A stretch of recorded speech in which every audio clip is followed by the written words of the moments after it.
In India, studies estimate that the incidence of stroke population varies from 116 to 163 per lakh population. Given this context, how well are government agencies prepared to manage the stroke patients and their rehabilitation, and how can this be improved further? This is what we are going to discuss in this session.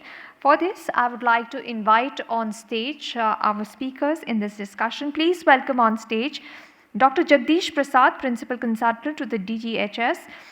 Dr. Jagdish Prasad was awarded the Padma Shri by the Government of India in 1991 in recognition of the pioneering work done for establishing and developing of the specialty of cardiothoracic and vascular cell at the Safdarjung Hospital, New Delhi, and economizing the cost of cardiac surgery.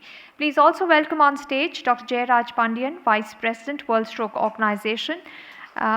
Professor Pandian is the Principal and Professor of Neurology at Christian Medical College at Ludhiana, Punjab. We would also like to welcome on stage Professor M.V. Padma Srivastav, Head Neurosciences Center, AIIMS, Delhi. I think she just stepped out for a minute. We'll have her on stage soon. Please also welcome on stage Dr. Vineet Suri, President, Indian Stroke Association. Dr. Vineet Suri is a senior consultant neurologist and a stroke expert at Indraprasth Apollo Hospital, Delhi, with 26 years of experience. Please put your hands together and welcome our dignitaries on stage. Please also welcome Dr. Dheeraj Khurana, the Department of Neurology, PGI Chandigarh. Dr. Dheeraj Khurana is in charge of Stroke Program and Professor of Neurology at PGI MER Chandigarh. He is also the Vice President, World NCD. This session will be moderated by Dr. Bobby John. Dr. Bobby John has previously worked with Bill and Melinda Gates Foundation, Global Health Advocates, and the Global Fund. So there he is. Please put your hands together for Dr. Bobby John.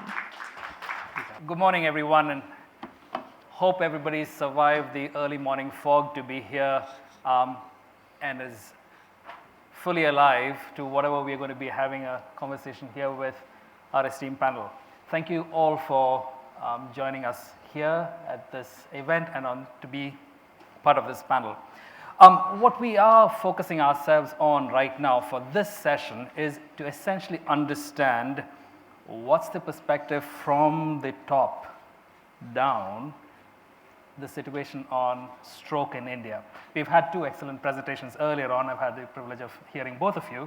And so therefore, Dr. Prasad, you have a duality of roles here. You were inside DGHS. You were inside trying to set up having set up one of the finest early response setup in the cardiac care side. You are on the other side now as an advisor to the DGHS. What's the view from inside or from the top as to the situation of stroke? We've seen the change over the last 5 years of how strokes moved up from the teens in causes of morbidity mortality to very high up. And in the process, we've had a few policy shifts as far as health is concerned. We've seen a commitment to increase in expenditures. Where do you think stroke fits into that new, revised, improved version of health policy, and how do we see ourselves going forward? Good morning to all of you. I think he asked from a cardiac surgeon to treat a stroke. As a government of India, see why the stroke should occur. That is our primary cause. So main 4 causes which we are tackling now is a behavioral changes. Behavioral changes means healthy diet. Don't allow the diet so much that is caused dyslipidemia. Don't allow diet so much that it causes obesity, and it allows the diabetics, mellitus. So diabetic, hypertension, lifestyle, physical activity, our government of India has started this program in 2010 in 10 districts. And then in 2012, we launched to all our country gradually. And so far, we have already covered about out of 700 districts, about nearly 600 districts, this National Non-Communicable Disease Program. So stroke is one of the program where we are focusing mainly on prevention, first of all. Because if stroke doesn't occur, you will not require thermolytic therapies. So our primary job is to prevent it, and prevent it by treating the diabetic, prevent it by treating the hypertension, prevent it by treating the lifestyle, diet, and definitely preventing by the physical activity. Because these are the primary causes. There are other causes also which you cannot prevent it, is the age factor, gender factors, and family history. So Government of India has launched this program since long time back, and now it is all over the country. And I think I am just taking a word from telling all of you for just information that under Dr. Padma has put a project in the Himachal Pradesh where we use a smartphone to treat the patient of strokes. So what we have done and what we are doing now, that PSC, CSC hospitals has been made and district hospital has been made, as I spoke, and every district hospital has been added to a hub, to either medical college or a hospital where there is a neurologist are available who can advise them. And we have asked all the government setup that if these are the symptoms of strokes, like any change, like already you have written on the face, that face drooping, or arm, or there is no movement, there is a slurring of speech, few other symptoms which we have taught to them, that if they are there, you can get the CT done, the government will reimburse, the things will be replaced to the hub, to the district hospital, to the college, or wherever there is a neurologist, and they can advise to thrombolytic therapy, and it can be given at the lower level. Right, sir. So what I'm picking up from what you're saying right now is this, and if I kind of did a 60-40 kind of a split on all that you've said, you're saying that the current government perspective and approach is largely prevention. Yes. You are looking at some of the early results from pilots done outside of the larger policy framework, like for example, you've mentioned the Himachal effort or the Northeast efforts, and that is trying to be replicated. And that is fine. No, I want to add one more. Yes. Which you don't know. Like Ayushman Bharat, which has been launched. The major fund to Ayushman Bharat goes to primary health center for prevention. Like 70% goes to fund for this. I would probably challenge that, sir, because the 150,000 health and wellness centers that were supposed to be framed within the PMJAY Ayushman Bharat framework are still yet to happen. And so therefore, at this point in time, if we say that primary care is going to take care of the early strokes, I'm sorry, that's an ambition, but it's not quite there. You misunderstood. See, our primary job, we have to prevent all the non-communicable disease. Fair enough. Point taken. So unless we control this, how many patients we are going to a stroke change? Because I am not telling that a stroke you don't treat. A stroke you must treat. That is why the project was given to Padma to conduct this in Himachal Pradesh, and she conducted successfully. And we have a full knowledge that by this app we are able to save so many patients of the disability. Right. So I am not going to confuse this with you that don't treat and don't discuss the stroke. But what I want to say that our country is a very large country, biggest country, and we cannot afford the tertiary care. We have to work at the primary preventive level and promotive. Point taken. Thank you so much, sir. For 1/6 of humanity, the burden of prevention is definitely a big one.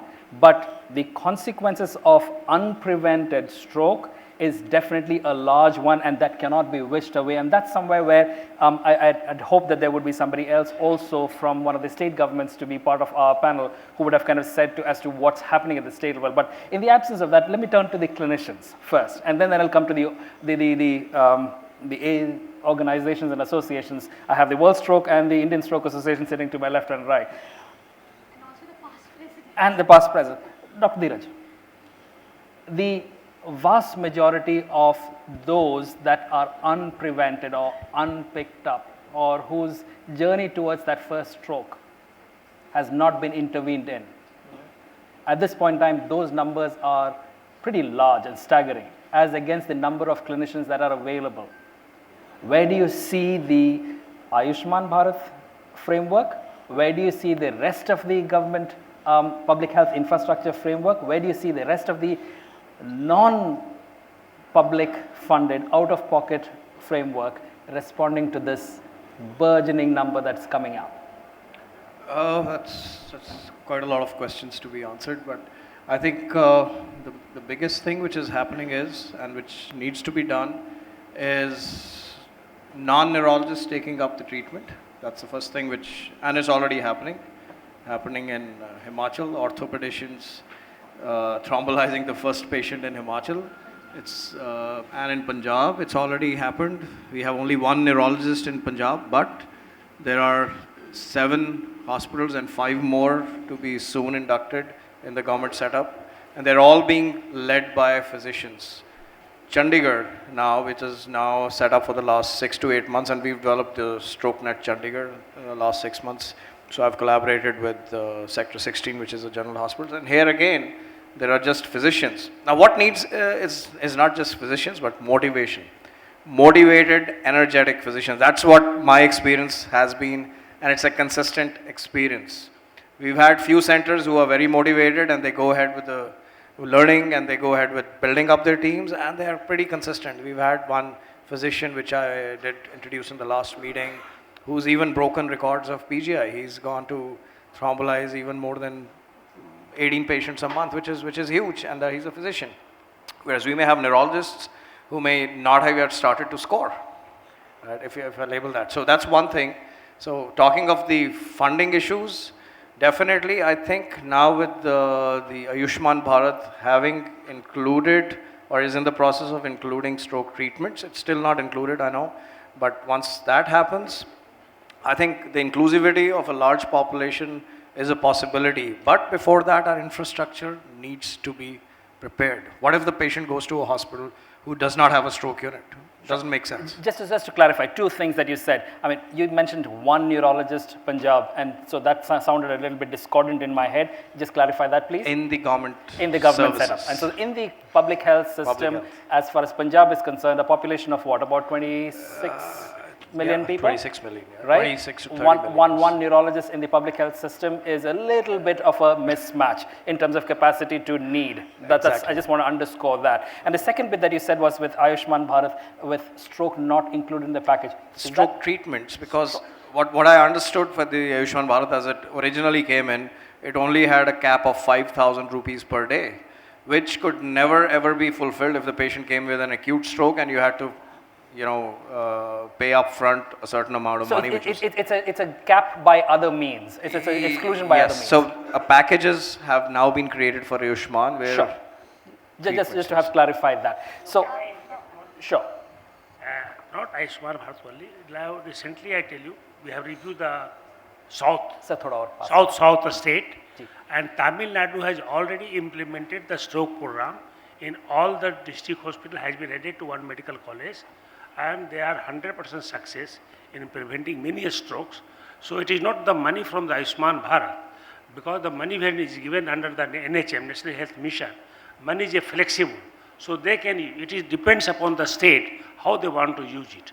And we have given the guideline already of the treating the stroke and STEMI.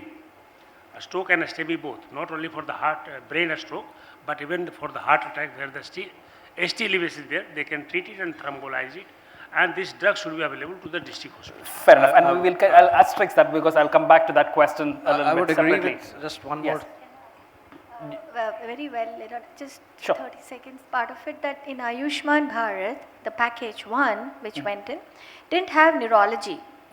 So we did bring out that fact that neurology as a specialty didn't exist in Ayushman Bharat.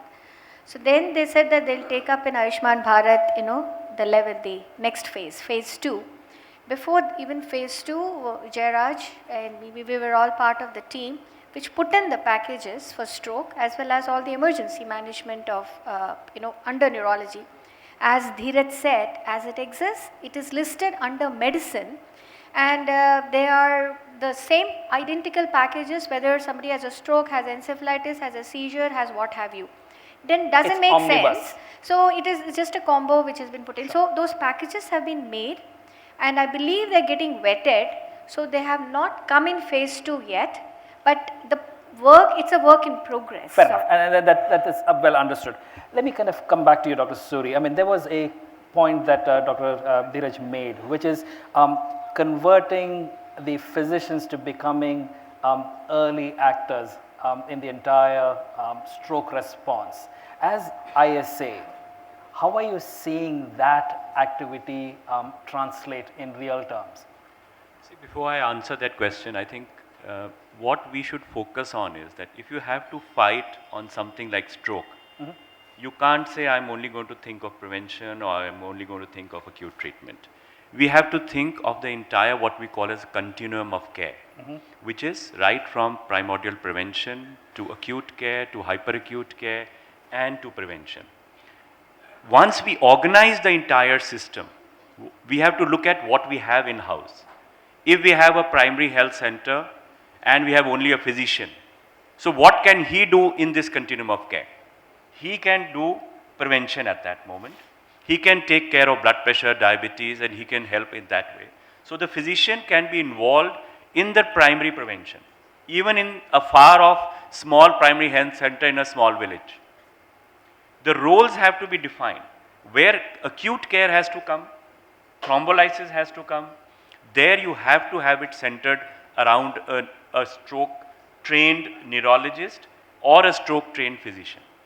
So I think the roles have to be defined, and then there has to be a system to stitch them together. Organization of what resources you have. I think that is where we are lacking in India.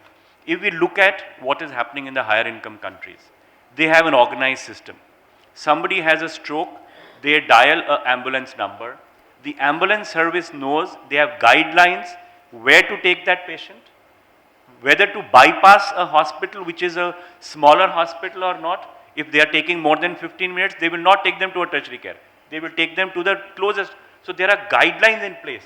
So somebody in a higher income country develops a stroke, all he has to do is dial a number, ambulance services come, the emergency staff will notify the hospital, take them to a proper hospital, and the hyperacute treatment is then taken care by that hospital. If they need thrombectomy, they are shifted to. So it's an all well-oiled system where the patient only has to enter into that system. Unfortunately, that system does not exist in India. Sure. And yeah. So may I ask you two questions here? One is, how many neurologists in this country and how many are part of the ISA? We have more than about 850 who are part of ISA. Right. And there are about 2,500 or more who are neurologists. So Sure, some of them are, the neurologists also subspecialize. So some of them will want to go into dementia, into epilepsy. Fair enough. So maybe we have about 800 who are actually focusing on stroke. So the reason why I wanted to ask that question is this. In 2002, when the government of India began looking at tuberculosis, and I'm going to kind of pick up a very, very different space where we have the Prime Minister now actually saying by 2025 we will get something done. So it's a gap of somewhere around 23 years, okay? We had about 2,500 places where you could get a sputum microscopy done in this country. By 2005, that had gone to 12,500. By 2012 to 14, we were saying that's nearly not enough, we need about 30,000 of those, right?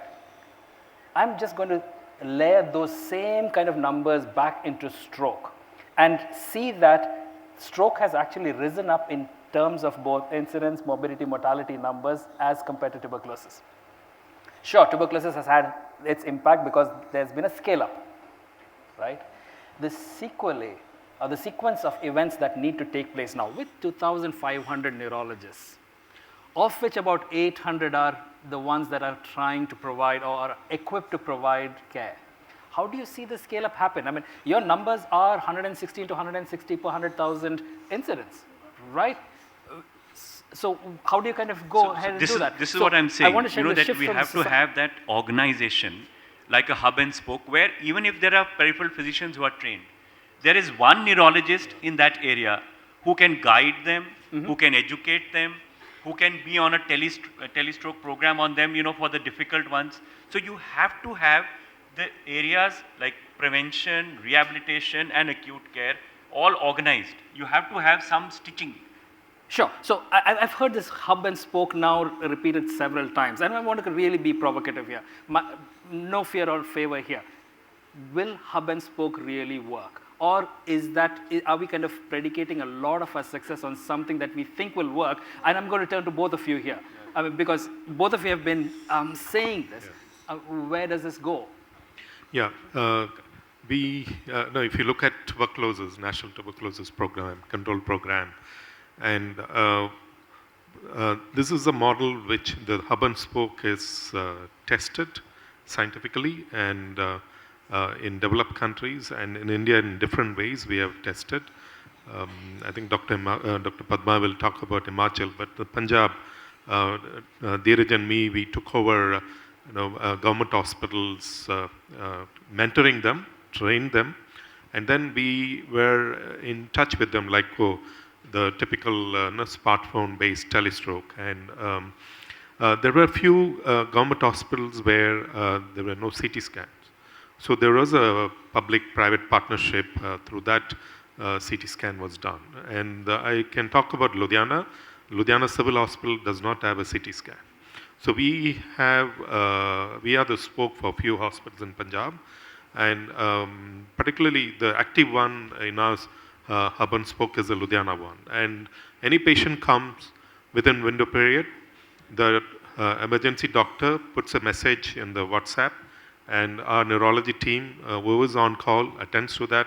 So and so is in the window period. They're coming to the CT scan to CMC, and immediately my resident who is on call tracks the patient, gets the CT done quickly, puts the image. We don't wait for a radiologist report. Put the image in the WhatsApp, and we take a decision. This patient is eligible or not, and patient goes back. So we understand the workflow. Yeah. Is that system going to be enough for the volume that you're expecting to come? Yeah. So I'll just add a few things. So we need to expand this network. So it is not just government, but also we need to include private hospitals. So more people on the WhatsApp network? No, we are currently coming up with a proper app through ISA. ISA will be releasing in March. And so we need to have an organized setup, like a proper way of doing it. Yeah. So let's hear Dr. Padma first, and then I'll come back. Actually, this, yes, hub and spoke will work. You need to believe us, it'll work. But yes, that's probably not going to be the only answer, because I'll just take 2 minutes on this. One is that India has 70% of health sector with private, which is a reality. And if you actually look here, it is 80% which is private. Here, Dheeraj and me are the public sectors. These two are in the private sector. And so, this divide should never exist anymore. We need partnerships which would actually are viable and compatible with, again, delivering the optimal healthcare to everybody across all sections. That is doable to me. It's not undoable, because there is merit and there is efficiency in both sectors. You need to first evaluate, don't divide them. Number two is that in a stroke team, you have, beyond neurologists, physicians, you have all works. You have the radiologist. Harsh is sitting here in front of me, and he has the biggest AI getting launched. And one of the AI things is to get even without a radiologist or reporting, which is possible at a remote place in the district hospitals, because radiology remains a cornerstone for your workflow pathway. So that's another thing that India is probably spearheading, and we have these brilliant people who are spearheading here. You need to, give more to sort of, we have this powerhouse, they need this encouragement. Number two. Number three is we do have India-centric problems and India-centric solutions. I have Shirish here, who's directing the Wokhart group of hospitals from Maharashtra. And the entire Maharashtra and Gujarat is connected by a WhatsApp model. There's no public sector there. And there, they're just hand holding the other private sectors which are in the middle rung, which are in the lower rung. Lakshmi is here. He's taken the model which first Himachal and then Punjab, and the same thing he's tweaked for Tamil Nadu. And that is what Sir was quoting about, and that's become actually a model. Even Niti Aayog talks about the Tamil Nadu model. They got the Amma thing in there. Because the health remains a state subject and a state responsibility. Center can handhold, but the states also have to take this. So I see states such as Tamil Nadu, South, Kerala, Andhra actually taking up and going higher, because the state also took that responsibility. So all of them you get in, Bobby, your hub and spokes will work. Fair enough. Let me turn this around. I just want to add one more point to how this huge country, even today, with all the respect to neurologists, even marine neurologists at the moment are not doing the thermolytic therapy as it is done in cardiac attack. Even cardiac surgery today now they are doing for the angioplasty or immediately giving the thrombolysis. But even if you go to many medical college, when they get a stroke, then the people think which hospital to go. So I think we have to educate all the college. So association, stroke association has to come up forwards, because even among the doctors, they are not aware. Fair enough. And so we have experts, and that's a very well noted point, that not all people who could actually intervene with strokes are actually doing so, and that's something that we will come back to the neurology associations and see how that can be bettered out or kind of expanded on. But given that you've pointed many people out there, there's as much expertise off the dais as much as there is here. Let me turn this conversation on to you too, and we have a little bit of time. You've heard every one of them speak. How many of you are convinced that we are at a point where we have a larger thought process going on as far as stroke is concerned in this country? Dr. Padma has clearly said, let's not divide between public and private. And so therefore, in that spirit, don't speak whether the private sector hospital has it or the public sector hospital has it. My question to you, and please feel free to stick up your hand and I will recognize you to speak. And can I have a mic there, please, for whoever sticks up their hands. Do you think, at this point in time, having heard from Dr. Prasad to the World Stroke Organization, to the Indian Stroke Organization, to the person leading the probably one of the best centers in the country at All India Institute of Medical Sciences, to Dr. Dheeraj sitting out in Punjab and figuring out how state level programs happen, do you think there is, at this point in time, in your mind, a all of society kind of an approach towards stroke? So there. Before talking about the public sector or private sector, Yes, sir. we have to reach the masses. First of all, if there is a stroke, a person goes to a local practitioner, RMP or something like that only. In his own benefit or whatsoever it may be, he sends his for CT scan, which takes 1 hour, 2 hours, 3 hours, like that only. Assuming that the CT scan is available close by.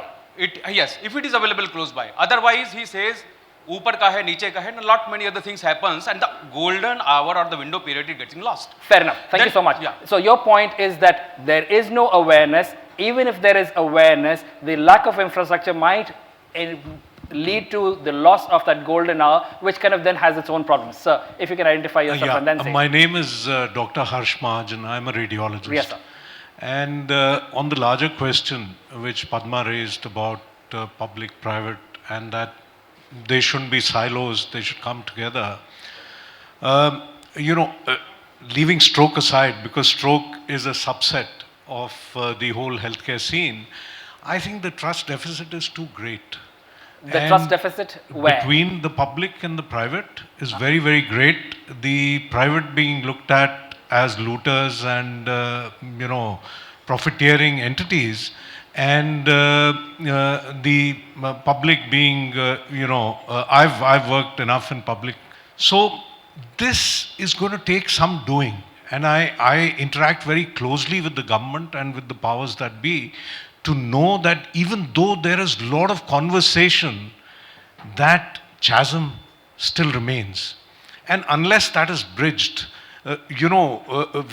we've done 2 public-private partnerships, one in Uttarakhand, where we ran a MRI for the government of Uttarakhand, and the second that is ongoing in the Safjung hospital here. And so, and on the Ayushman Bharat thing, somehow when the public looks at private, it is only seen through the prism of profitability Fair enough. and profiteering. Sure. And somehow, what we need to do is to have robust costing studies done to know what it really costs to deliver a treatment, be it in the public or the private sector. In fact, the private sector is even willing to say, what you spend in All India Institute to institute a treatment, give us that, and we are fine with that. But those numbers are not available, and that's why we are not able to, provide adequate healthcare. 4 points here. One, that people and practitioners may not be aware as well as they should be about what constitutes a stroke. I mean, dil ka daura, everybody understands. But something happening, my face is drooping, or my speech is slurred, or I've got a little bit of weakness, did I kind of sit or sleep awkwardly? I mean, those are the kinds of questions. How do we kind of get that in place? And even if people did manage to get up there, the person, the first point of care may not be having an index of suspicion saying, this is something else. This is not something that I give an aspirin and send people away home. How do you bridge those two? Then we'll come to the next bets. Go ahead, sir. The first, I think just a little bit to add on to your first question, there was a burning thought which was coming to my mind, and I would like to just throw it here. The numbers and the disparity that you said between the treating physicians and the strokes, the burgeoning numbers, one of the only ways which I think needs to be added on, and in a very significant manner, just putting a cue to Dr. Prasad's reference. Prevention has to come in a big way. We have to move in both the directions. Both the directions, one is prevention and one is treatment. Unless we work in both the directions, this gap is not going to come down. It's not only the treating end, it's a preventing end. And let me tell you, in prevention, we are not talking of prevention in a big way. Where are we really? We are seeing the youth getting more obese. We're getting the youth going into unhealthy practices. That's one reference to about the bridging of the gap. The second part, which you just asked, how do we look into physicians? Now, one of the reasons is physicians, there's a lack of inertia. If there's a neurologist involved. There is an inertia, you mean? I would say, I would have Not no qualms in saying that. There is inertia even in neurologists. We've experienced that. We've seen centers having a neurologist for years and not thrombolizing. Why did that happen? That's an inertia. And that inertia needs to be broken. Like Dr. Padma and me at PGI, we were almost the first initiators of thrombolysis in the country, and maybe very few physicians at that point of time in 2001 or 2 did it. So educating and motivating neurologists, that could be one thing, and educating the physicians. The physicians in a local circle, in a local area, they need to be kind of educated and motivated, and it's worked. That's my experience in Chandigarh from PGI. I've had this experience of talking to district hospital physicians, and in Punjab with the district hospital physicians, and the motivation factor, it all depends on that local, I would say, local area network. Right. And this local area network has to be led by a champion. So, Dr. Dheeraj kind of mentions this inertia. As president of ISA currently, what would success look like in addressing this inertia? See, we've been working at ISA level and we've been trying to bridge this gap. Everybody's talking of bridging the gap. Mm-hmm. We have all the therapies, we have the IV thrombolysis, we have the thrombectomies, but we don't, when it happens, you have that 4.5 hour window period. You have the patient to go to get it and where to get it, that's the issue.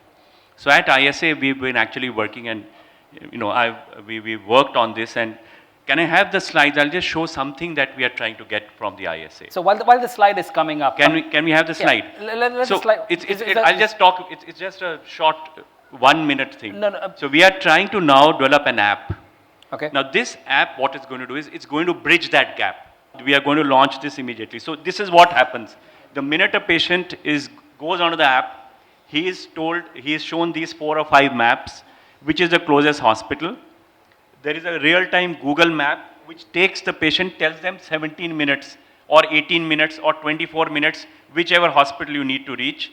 The minute the patient starts going on that, moves 100 meters on that Google map, the hospital gets a pre-notification saying that this patient is moving, and they will contact that number saying, we are ready with TPA, what is your symptom? So it's a pre-notification, it's a well direction. So this is what ISA is doing on an all India level. How many of you have got this app on your phone right now? No, it hasn't been launched. It hasn't we haven't been launched it. Huh. How many of you are aware that such a app is coming up and you would be interested? We've just done it. You know, we. Sure. Okay. The question that I have for you, and the one that I asked was, what's your marketing strategy so that the users on the other side, people like me, who might want to at some point in time be accessing the service? The marketing strategy is, see, when you are in your city, you are in Delhi, you know which hospital to go in. Supposing you are holidaying in Missouri and somebody develops a stroke, you don't know anybody where to go to. You have to then get onto the app and see, and it will tell you immediately, because you would be surprised to find out there may be a stroke person 5 minutes away from your hospital or from where you are.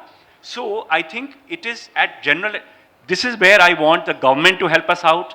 I want all of you who are here, the press, to help us out to get this app, and so that it's a service to the nation. So which means, I mean, in my head, as I'm kind of watching this, I was kind of anticipating a different kind of a slide, sorry. What I see right now, sir, and Dr. Jagdish Prasad, this is as an advisor. Now I turn, I mean, he's said something, I'm going to amplify, and I'm going to ask this back to you.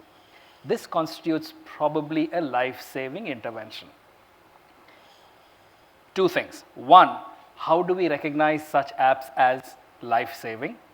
And two, how does then the policy environment popularize this in the same way that we have popularized emergency services 112 onto mobile phones? How does this become part of that kind of a package? What would be the role that is required to be played at an advisory or at a management level? No, this is the excellent app has been developed by association, and I told Mr. Dr. Suri just now that you are most welcome and come, and definitely we like to launch it in our system.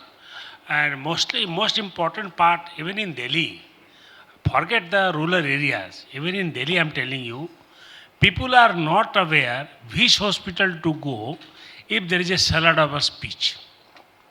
So basically the neurologists are all of us, not neurologists only, all physicians, all people should be aware what is the brain stroke. Because chest pain they know, if there is a chest pain, then they rush. But even chest pain also they are not very, sometimes there is no pain, there is suffocation, people don't reach. So awareness among the people and among the RMP or doctors who should don't waste the time and send to the proper. But this app, if it is advertised properly, definitely government will take initiative in advertising it, in putting to the public as far as possible, because this will definitely put a landmark in the persons to get the treatment as early as possible without looking here and there. Right. Dr. Jairaj? Yeah, just in line with the same thought, this is the app and we need to have stroke ready hospital awareness, but where government could help. But the other area where the government could help us is creating awareness.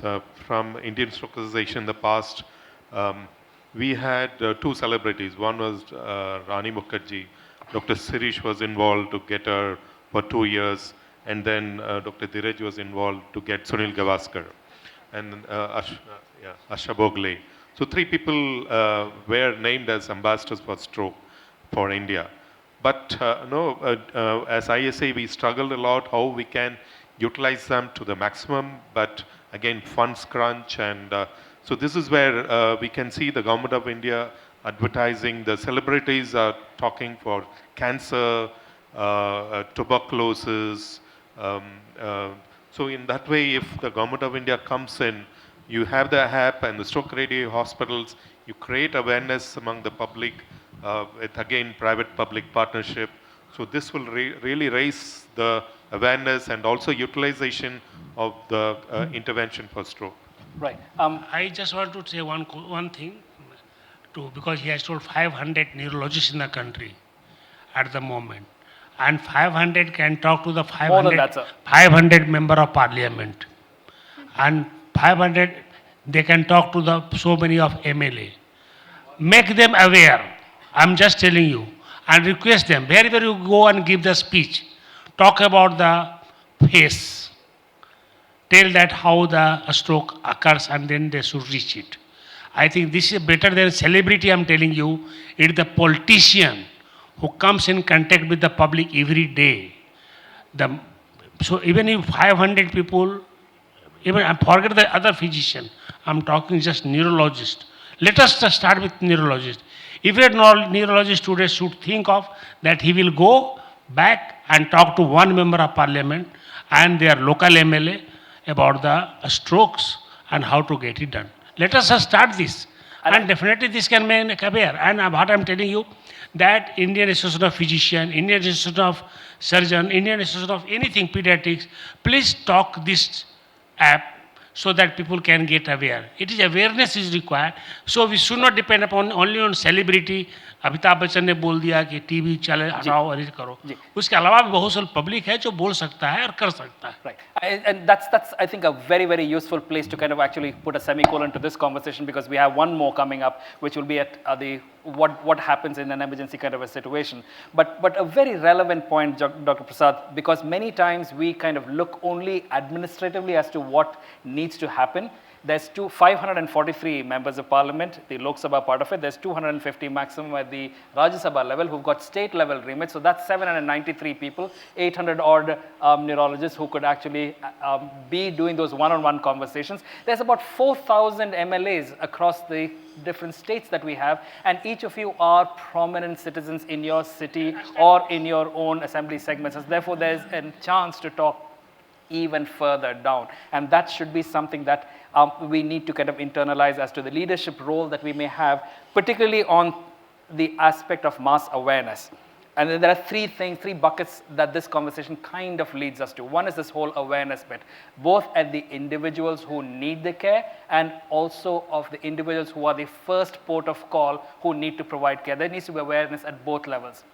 What am I going for? What am I seeing? And both need to be in sync with the stroke incidence and morbidity mortality numbers that we are facing ourselves with. The second part of it is the infrastructure that's required, both in terms of human beings, the neurologists, the task shifting to the physicians, whether we do it with WhatsApp, whether we do it with other technologies, whether we do hub spoke, whether we do hub, whichever way that is, at this point in time, the 800 odd centers or lesser is way inadequate for the epidemiology that we are staring at, and that needs to change, and that can only change if the first precondition actually happens. If there is political engagement, if there is mass awareness, if there is buzz in the newspapers, then those conversations will actually translate into what's the supply of the solution part of it.